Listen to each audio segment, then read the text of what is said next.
Why is your hair shedding? Is something going on why your hair is shedding? Is shedding something that is bad? Should you be fearful if you see your hair shedding or falling out? Well, in this video, I will be explaining to you the reason why you're seeing your hair shedding and what you can do to stop excessive shedding. Hair shedding is a natural part of hair growth. In fact, your hair growth goes through 3 different stages, and the first is anagen, catagen, and telogen. Now, these are natural part of our hair growth, so it is nothing for you to worry about. During the anagen stage, this is where your hair is continuously growing through the follicle. Then in the catagen stage is where your hair is now going to be transitioning into the resting stage, which is the telogen stage. Now in this stage, your hair will rest for maybe a few weeks, but then eventually this hair that was resting will eventually disattach from the hair papilla, and while the new hair is growing through the anagen stage, that hair will fall out. Hence the reason why whenever you see a long strand of hair that falls out, maybe on the tip or the root section, you're going to see a little white thing, and that is a hair bulb. Now, is that something that you should be worried about? Absolutely not. During the growing stage, which is the anagen stage, your hair is actively growing, which means that this is a phase that all of us would want our hair to be in. Our hair is growing and getting longer and longer, all the way to bra strap and even to waist length. Now that is what we would want, wouldn't we? So during this stage is where your hair is growing continuously. Now when this is happening, it is not all of your hair that is actually growing.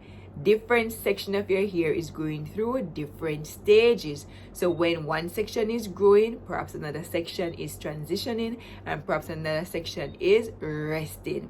Then eventually now some parts of the hair now, or some section of your hair on your head, you're going to have hair falling out.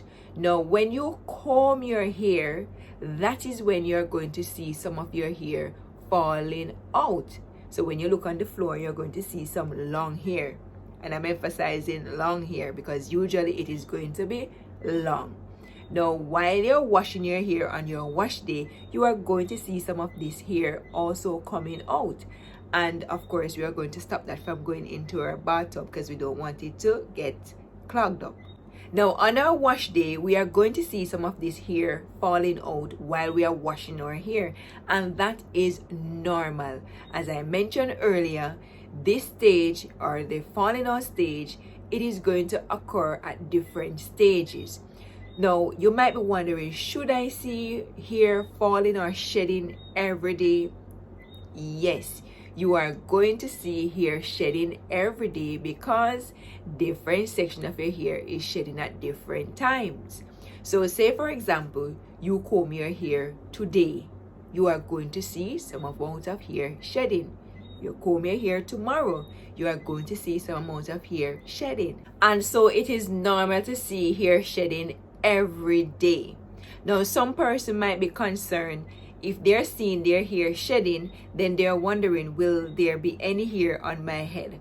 Absolutely, you will always have hair on your head. Why? Because different section of the hair is going through a different phase. So that is something that is absolutely wonderful. Just imagine, what if all of your hair was going through the falling stage, and then once all the hair has fallen off, then now you would go through the growing stage where your hair would be growing. Who would want that? I don't think any of us would want that. So we are indeed happy that this is how the hair growth cycle is set up. Hence the reason why you will always see hair falling out. Now, when do you become concerned about hair shedding? You only become concerned about hair shedding when it is excessive. Now, usually you should have around 100 to 150 strand shedding or falling out each day. Once you're getting more hair strand than that per day, then that is when you will become concerned. How can you identify whether or not you are having excessive shedding? Now, this is what you are going to do. You are going to comb your hair, and every day when you comb your hair, you are going to save those hair. And then you are going to sit down and count those hair and to see whether or not it is more than 150 strands per day. I mean, if it's 2 or more than the average amount, then that should be fine. But once you're seeing that you're having more than the usual amount coming out, then that should determine to you or help you to understand that yes, you are having excessive shedding. Another way you can identify whether or not you are having excessive shedding is looking at your hair to see whether or not it is still dense. So are you seeing your scalp?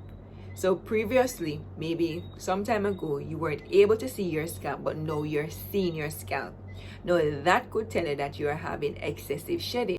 However, I want you to keep this in mind, that the more hair per square inch on your head, it is the more that you will see more shedding. Why? Because you have more hair, so you're losing more hair. So that is normal. You have less hair, then you're expected to see less hair shedding. So whenever you're seeing that you're having excessive shedding, which is more than the usual amount or what is supposed to be the usual amount, which is 100 to 150, then that is when you would be concerned. Perhaps you're wondering, how can you minimize or stop hair shedding? Now, if it is a normal hair shedding that you're having, of course you don't want to stop that because that is normal and that should take place. But if you're having excessive hair shedding, then that could be something that is wrong with your health. So it could be that you are stressed or something is going on with your health. Now, if you're stressed, you would have to identify what is it that is causing you to stress, and you would have to avoid that situation or do something about it in order for you not to be stressed. If it is your health, then you would have to change your diet and start eating things that will help to promote hair growth. Or you could incorporate vitamins into your diet. Now, some vitamins that you could add to your intake each day is vitamin E, vitamin A, vitamin D, and vitamin C. Now, these vitamins help to promote hair growth. So my encouragement to you, if you're having excessive shedding, is to visit your medical doctor and to see whether or not it has something to do with your health, because your hair can be giving you a symptom of something that is far more serious than what you're actually thinking. And in that way, if you address the underlying issue that is causing the hair shedding, then your hair shedding will go back to normal. Personally, I have experienced excessive shedding even to the point of having hair loss. So I did lose my hair in the crown section here, and yes, it was shine like my hand middle, and I corrected that by changing my diet. Now, this diet that I did it for 3 months straight. Now, how did I do this diet? What I did not eat anything that was processed. So once it was processed, I did not eat it. So I use natural 100% coconut oil, and that was the cold pressed coconut oil. And I only eat food that grow on a tree or comes from the earth. And I did that for 3 months. In the first 2 weeks, I saw the bald spot. I saw hair started to growing back, and by the end of the month, it was all filled in. I know that changing your diet can assist you in controlling or eliminating excessive shedding. Sometimes we might think that our hair is just shedding purely because of shedding, but it could be actually warning us of something that is far more dangerous that is happening in our body. And it's the reason why I, at that time, changed my diet, and I did that for 3 months, and it did work out for me. Along with this diet, I did take a few vitamins, and the vitamins that I took were vitamin A, vitamin E, vitamin C and vitamin D. I took the iron vitamin and I also took the B12 vitamin. If you are interested to see exactly what I ate for lunch, what I ate for breakfast and dinner, I do have a playlist because I did share my dieting on my channel here. So if you're interested, I'll leave that playlist in the description link below, and I'll also pin it in the comment section. Please go ahead and leave a comment, as this will also help my channel, and don't forget to like the video so that this video can be shown to others who will benefit from this video just like you. And I'll see you in my next video. Bye bye.